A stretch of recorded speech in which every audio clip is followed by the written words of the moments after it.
This time of year they henned up real bad, and they're going to do what the hens do, and the hens are going to go where the food's at. So you almost got to be in the right direction that the hens are going. And when they start breaking up, they'll start breaking up probably, warm as it is, they're probably going to start breaking up in about. I've seen single hens already coming and going, so there are some of them already nesting. But the major breakup's going to be probably in about 3 more weeks. And second, third week of April, they're going to be on their own. Be one hen's coming. And when that happens, everything kind of goes dormant on food plots. You don't see much scratching because she leaves the nest, gets just enough to eat real quick. And she mostly, I think, feeds on the insects than she does on the chufas. And she'll run out and bug real fast, and she'll get right back on her nest. And that's what those gobblers keep doing. It drives them crazy. That's when you start seeing them walking the roads, because they'll learn where the hens are nesting, and they'll start walking the roads and going from nest to nest and strutting that road, waiting on the hen. And if she doesn't leave the nest, then he'll go to the next one. And that's why people say, "Why there's so many tracks on these roads?" And they don't understand that those gobblers are not going to patches anymore. They're going to the hens. And I've killed more birds by going to intersections and just sitting down and putting one Jake decoy out and waiting and calling. And sooner or later, within a couple hours after daylight, a gobbler's coming to that intersection. And people don't realize that. They think, well, you're wasting time sitting at the intersection. They leave the woods automatically and come straight to the road and move. That's where they're going. They get out of the woods, start running, start going, because they know those hens aren't going to come to them in those woods gobbling anymore. They've already started their nesting. But anyway, it's all different thing. It's getting ready to start anytime. I'm seeing the last 4 days on film, I'm seeing a lot of changes. They don't have the patterns like they had like a week ago. They used to come every morning at a certain time, then they start coming a little bit later, and they start coming about 4 hours later, then they start coming every other day, and then they don't come for 2 days, and they come every day for 3 days. So the pattern's changing right now, and the hens are really out seeking, looking, trying to find out where they're going to make their nest, and they'll go on about looking, and they'll start laying that egg one day here shortly. This early season, what's your go-to for decoys? I just use one Jake because they can't stand it. If you use more than one decoy, I've tried Jakes and hens. The problem with the hens is if he sees the hen first, and you don't know he's there, he's gonna start strutting. He might strut 80 yards down the road and sit there for hours waiting for that hen to come to him. But if you get that one Jake decoy out there, he sees that Jake decoy, he knows this is his territory, he's gonna come down there and teach that Jake a little lesson. And he's going down there, and he's going to be in vengeance when he gets down there. And it's like some of these kids tomorrow, when they put that J decoy out, you got to tell them, wait a minute now, because they got to settle down. They're going to be hitting that decoy, spinning him around, and jumping on him and all that. And after a while, they'll settle down and kind of sit back and kind of look things over, and that's when they'll calm down enough where you can get a shot. But I used to use those decoys that you blow up, and every kid, $100 a piece, and every time I take a kid out there, he'd shoot the decoy and the turkey. So I quit with them. I started getting the decoys that you could shoot, and but anyway, they're coming at you. There's no doubt about it. Now, if you use more than 1 or 2 decoys, and you get a non-dominant longbeard coming in, and he sees 2 Jakes out there, a lot of times it runs them off. And if you get a strutting Jake, a lot of times a non-dominant longbeard will run off thinking it might be an adult gobbler. So that's why I don't use a strutting, any kind of decoy, just a Jake with a head sticking up looking, like not an alarm Jake, just looking, and that seems to break the ice for them. They come on in. But I've had more luck with that than anything. And then people say, well, do you take decoys out in the woods when you're gobbling in the swamp? No. Because by the time he sees that decoy, he's in the back of the pickup truck.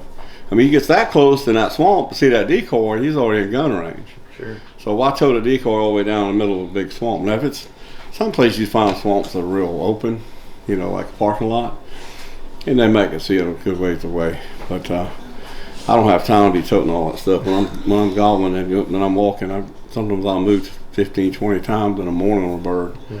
And you just don't have time to be toting all that stuff around. I still got to figure out how to gobble like you. I got to figure out how to gobble like you. You just gotta practice. Yeah, I've been practicing for a while. I still ain't got it. I tell you, when I was little, my daddy used to call with his mouth, and that's what really got me interested. You know, I went out with him when I was about 5 years old one day, and I just went with him because I thought that it'd be fun just to go. And I sat there and watched him call naturally with his voice, and he'd yell. I look at him, you know, where's the call? You know, where's the call?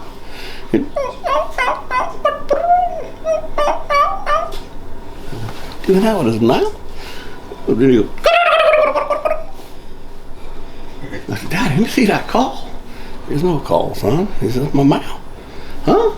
I couldn't do that for nothing. I tried. So he went and bought me 2 tame turkeys, and a gobbler and a hen, and put them in a little pen. And he stuck it in the edge of the woods there by the house. And I sat there all day long, pestered those birds, trying to learn. Finally, I got it down pat to where I could listen to me at least, you know. And I just sat there and did it. I finally got it. But it's just like doing a duck call. Except you just using your diaphragm and using your tongue a lot stronger, like a diaphragm turkey call. So I run a lot faster.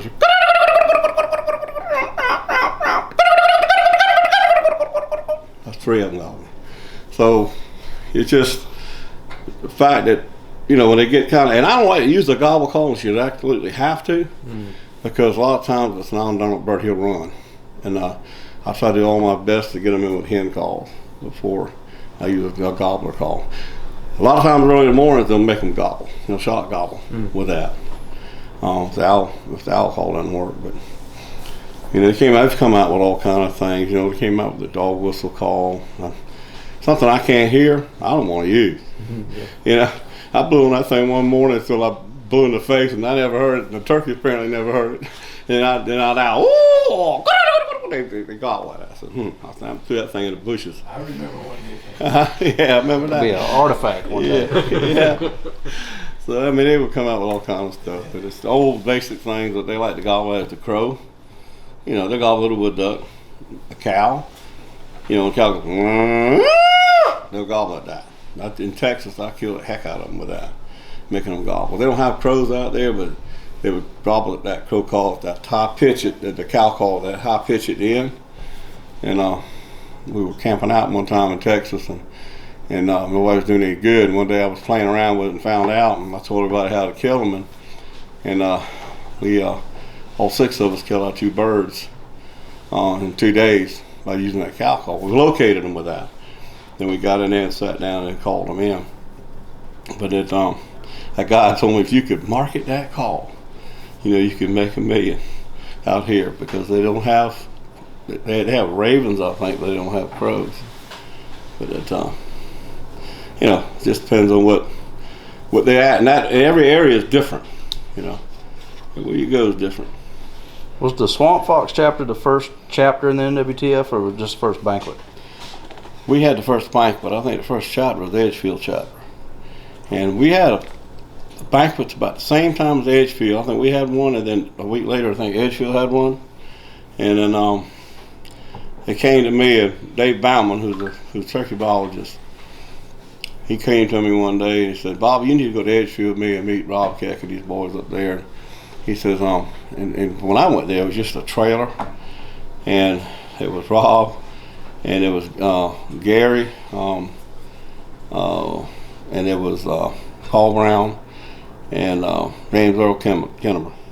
That was it. And I went in there one day and talking to them, and they said, you know, we need to start having banquets. And they said, would you do one for us? I said, sure, I'll do one. So I didn't know they didn't have a package. So I called them up one day. I said, just send me the banquet package, you know, and I'll get started. Banquet package? We don't have a banquet package. You got to do it. I said, what? And that was the first year I had a bag phone. And I remember, those things were expensive to call off this bag phone. I made more phone calls on that bag phone. Anyway, that was my dad. I was working the forestry with him, and he got the bills at the end of the month. I'll never forget. He said, "Bobby, you spent $1,000 on the phone this month. Who all did you call?" I said, "Daddy, it was a lot of loggers I tried to get in touch with this month." He said, "No, I know what you're doing." I said, "Yeah, I'm trying to get something for that banquet." So I called every art dealer there was. I mean, everybody in the world. But one good thing we had, it was one chapter in 5 counties, and so we could get donations a lot easier from 5 counties than you could from one city, one town. And so we were able to get enough stuff for that first banquet. I got it in my brick room at the house, the very first banquet up on the wall, and behind a plaque. It was in 1984, and it was pretty good. As a matter of fact, we made about $90,000 that night, and we didn't have hardly anything. We had a lot of big spenders at that banquet. Some of the same guys are still coming to that banquet. I'm one of them. Sound like Some of them are still on the committee. Except some of them still on the committee. y'all had a big one this year. We had a real good one. Real did. That's why we're here for the Jakes hunt now, huh? Well, I think Jake's will have a good time. There's a lot of birds coming to these fields, and I just wish the weather was better for them tomorrow. And it could come through tonight pretty fast.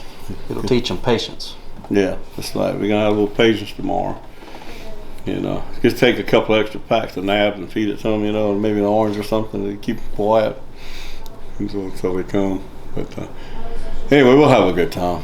There'll be some shots tomorrow, and tomorrow afternoon they'll make up for it. But between tomorrow morning and tomorrow afternoon, they will show up, and I think it'll be pretty good.